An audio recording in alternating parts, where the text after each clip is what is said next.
Hot topic here on Friday's edition of Morning Kick Around. I'm Robert.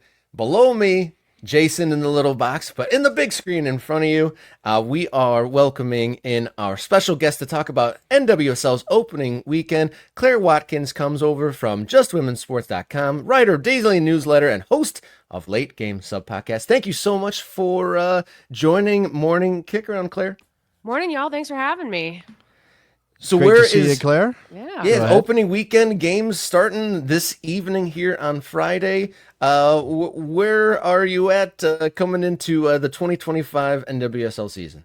I mean, it's exciting. I think last year we saw some very high highs, right? You got Orlando doing the double. They had Shield winners, championship winners. We saw a very separated top four, right? There were four teams that really stood above the rest of the pack. So maybe it was kind of like a season. I know the NWSL is known for its parity, known for its competition, but that was a season of high highs and maybe some low lows, wider gap perhaps between the top of the table and the bottom.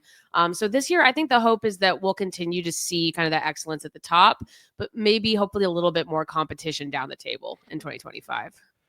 Yeah, I mean, parity, one of the hallmarks of American sports and American soccer. Do you think, though, that that there is a clear elite group? Or, I mean, player movement is obviously part of the story here as well. And we'll maybe get into some of those names that have jumped and what they mean to their new teams. But do you think that there's a clear elite, or will we get a big come up from a couple of teams? I think there is no reason to think that last year's top four won't also be the top four this year in some order. We did see a lot of player movement. I think maybe, the question for the team with the most questions probably was Gotham. That was a team that finished third last year, but they also had some nice signings. And I think that they might actually be more coherent this year than they were last year with sort of a packed locker room. So I think the biggest thing for me is less thinking that that top four might not be in that same order this year, but more that we might actually see teams like we saw Houston, who was last year, be very ambitious in the offseason. We've seen maybe actually some teams who are above the playoff line have tough off seasons. I think you have to look at Portland or Chicago. They've slipped a little bit this year. They're going to be missing some key players. So that gives an opportunity mid-table for some teams to jump above the playoff line, maybe for the first time. Can I pause there on Chicago for just a second? Okay, oh yeah, but first Claire, of all, coming to us from Chicago, by the way. Yeah, and I don't want to. Well, it's not the lead. I think the lead is the season and building up, and Orlando's chance to repeat the double and everything. But there is other stuff happening here. First of all, nobody seems to be quite clear on whether the Red Stars are the Stars. That's still a work in progress. Even the league seems confused about the name of the team, Claire. But there's a high-profile absence from the start of the season for the Chicago Stars. In Mallory Swanson. This seems like one of those things where it's really difficult to talk about because nobody knows what's going on, as far as I'm aware. And I'm we don't want to invade privacy here, right? This is one of those things like there's something going on, but nobody knows what it is. Is that a fair way to describe it? Yeah, and I think, the tricky thing is you're right, which is that she's away from the team for personal reasons, which is very much protected in the CBA, very much her right. But we just haven't gotten a lot of clarity from Chicago. I think the biggest question is, without trying to pry into what's going on with Swanson, it's more just the timeline, right? Of just wondering how long she's going to be out. What does it mean for the team? And I would say that there was an availability. I think everybody kind of read the stories out of this with Chicago's head coach, Lauren Donaldson, this week. And it was still very muddy, right? Where it wasn't necessarily clear if they are expecting her back soon, if they're expecting her to be out for numerous weeks or months, and sort of what that means for Chicago themselves. And so I think the question is less about, wanting to figure out exactly what's going on with Swanson, because again, as we said, it's her right to her own privacy, but more that Chicago is being very vague about what they are expecting from their player this year, which I think is a tougher road to walk down from a sports perspective, because you would expect that information from the club at some point. So Mal Swanson, huge star. Her having a vague availability situation, obviously a big story. Are there any other preseason headlines coming into the season, or is that the big story right at the moment? Well, I mean, I think I mentioned Portland, right? Which they also will be without their star forward. I mean, everyone remembers triple espresso from Paris last year. We're kind of down to single espresso this season because Sophia Wilson, this is lovely Right. news. She's pregnant. It's not uncommon. I mean, people talk about this being the year, kind of this gap year for the U.S. in between major tournaments. They're going to be looking at the player pool. This is a lovely year, actually, for players to spend a little bit of time with their personal lives. We're seeing some players go to Europe. So that's wonderful, wonderful news for Sophia Wilson. But I do think that greatly limits Portland. Not similar to Chicago. They've been dealing with some injuries in addition to some absences, and they haven't really had the offseason that they've needed to be able to compete without a player like that. So if you're looking for people who might slide down the table, I think Portland and Chicago are those teams to watch.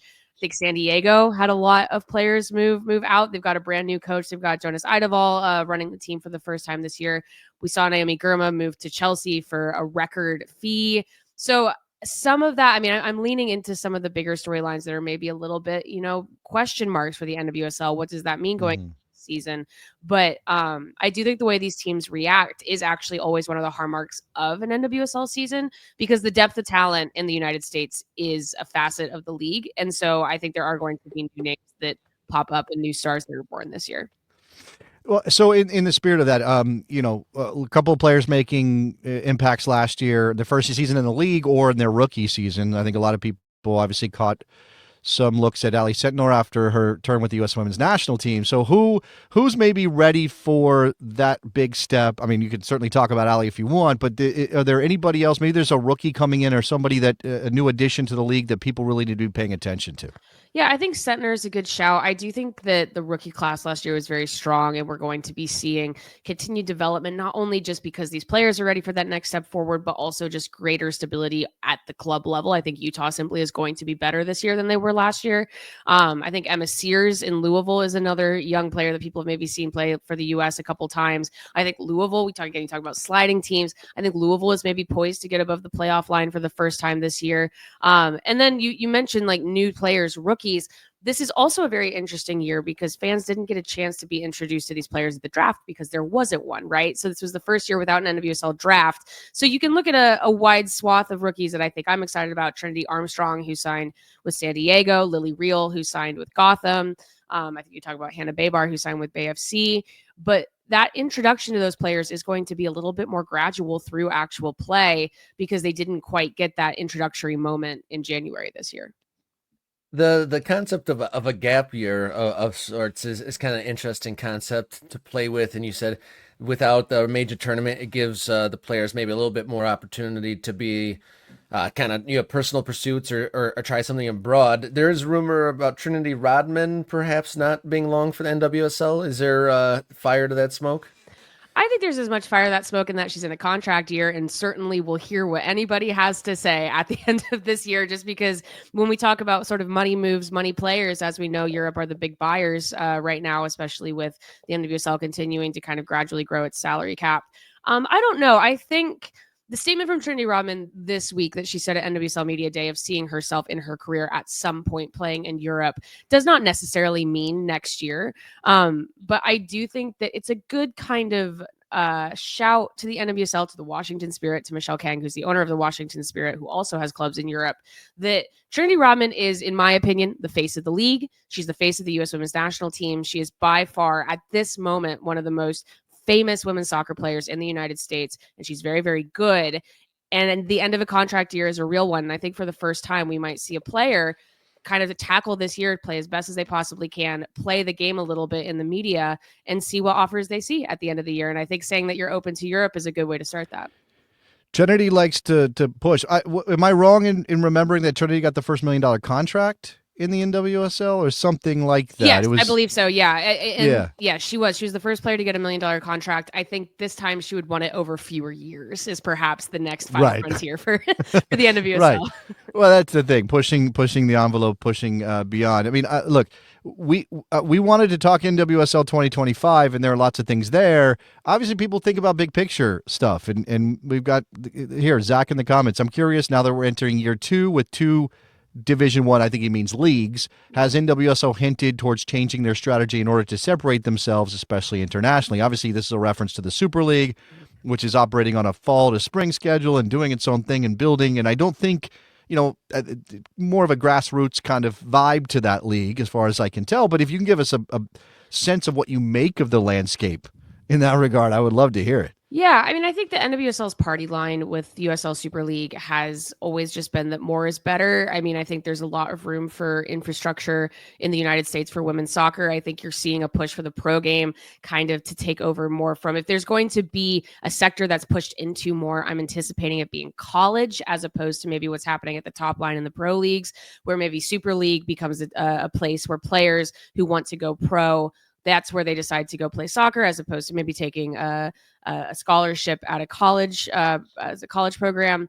The NWSL, I think we have seen some loans to USL sides. I think the largest prospect so far for a USL team was Lexi Massimo, who did sign with Dallas in the offseason. That's a player who's been in the camp for the United States. That's someone who's a standout at Texas. You can maybe look at that as a particular situation because that was her staying at home. She's a Dallas kid, but as of right now, I think the NWSL is keeping an eye on what the Super League is up to, and certainly clubs are very willing to send players down to Super League across the Super League to develop.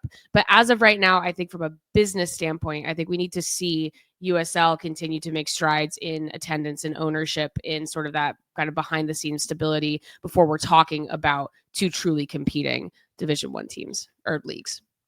Looking at the opening weekend for NWSL 2025, what games should folks be kind of like zeroing in on? Is there some that kind of 2 or 3 that you've got highlighted on your schedule for week 1 here? Yeah, I think Washington versus Houston is an interesting one. I mentioned Houston had a very aggressive offseason, but they also have a first-year coach. This is the first time as a head coach in the NWSL or in women's soccer. That was a team. Houston picked up a number of really interesting midfielders out of, they had 2 players from Gotham come out. Yasmin Ryan, who is a forward, and Delaney Sheehan came to Houston from Gotham. Danny Colaprico signed with Gotham out of San Diego. They are a team that I think was pretty aggressive in trying to, just in terms of depth, in terms of style of play, be able to compete a little bit more this year. So I'm really interested to see what that new look looks like on day 1. And obviously Washington looked fabulous in the Challenge Cup last week, though they're dealing with injuries and stuff like that. But I'm very high on Washington. I think that they've put together a fantastic roster, and if they can stay healthy, they could be a real challenger for Shield and Championship. I think actually Angel City, San Diego is an interesting one, not necessarily because these are 2 teams that I think are competing for the top of the table, but that's interesting to me. These are 2 teams with a lot of backing. They were the 2022 expansion teams. They're regionally kind of trying to build that rivalry. But there's a lot of question marks about both of those teams and what they're going to look like. Angel City has an interim manager right now. San Diego has like a brand new roster. It's much, much younger, much less established than it was last year. So that's another one. And then Gotham Seattle is also interesting to me because those 2 teams were part of a big trade in the offseason where Gotham sent Lynn Biondolo, who people might know as Lynn Williams, to Seattle. This was a requested trade. They sent goalkeeper Cassie Miller with Biondolo, and then they sent Jalen Howell, who is kind of this rising young midfielder, to Gotham. That was a big one because that was kind of the first time we heard a player say, yeah, maybe this Gotham locker room isn't completely working. So I think there's a little bit of intrigue there to see how those 2 teams stack up as well. All right. Now I gotta. Those are great games, and I gotta get your thoughts on predictions here, Claire. I don't know if you have chronicled these anywhere else, but give me your points winner, give me your champion, maybe give me an MVP in 2025. Yeah, I think I'm going to split it this year. I think Orlando could do the Shield double. I think they're set up for a real nice consistency this year. And I am very much, when I'm going into a new year, unless a team has a disastrous offseason, I say there's no reason why they can't do it again. Championship, I like the Washington Spirit or the Kansas City Current. That's maybe my final, is like the Current and the Spirit. I think those 2 teams are set up for knockout soccer really well. For MVP, that's tough. I still think the Current are set up to score 10 with Chawinga, a lot of goals. They have not changed their strategy at all, and they have a high octane offense. Like I said, Trinity Rodman, if she can stay on the pitch, she's had some lingering back issues. I think if she can stay on the pitch, she's a front runner for MVP. And then Barbara Banda. I mean, I'm going to be boring and just say that there is no reason to think that these major players from last year will not be in the front running this year. Yeah, I think those are great picks. I'm going to write all those down and tell people they're mine too, because I know Claire knows what she's talking about. Yeah, Claire, thank you for spending the time with us to preview the first weekend of NWSL season. Tell our viewers where they can find your work. Yes. So I write for Just Women's Sports. You can find us at justwomensports.com. We also have a 5 days a week daily women's sports newsletter, which is basically just breaking down all of the biggest headlines in women's sports in your inbox 5 days a week. If you're interested in keeping up with all the stuff that's kind of hard to keep up on every single day. And then, I am the host of the Late Sub podcast, currently on hiatus, but I'll be coming back in the second quarter of this year. So you can follow me on all sorts of different platforms, Twitter, Blue Sky, Instagram, whatever, at Scout Ripley. All right. Thank you so much for shedding light on the first weekend of NWSL, giving us some predictions, and we'll hold those, hold you to those at the end of the season. So, Claire, thank you so much. Check out our stuff at justwomensports.com. Thank you so much for joining us here on Morning Kick Around. And if you have not already hit the subscribe button, be the next to do so. Morning Kick Around on youtube.com. We are barreling towards the 1,500 subscriber mark, so be the next to do so. Follow along on social media at MKickaround on X, Instagram, and Blue Sky.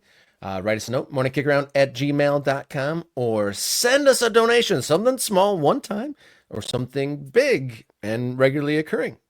Ko-fi.com/morningkickaround.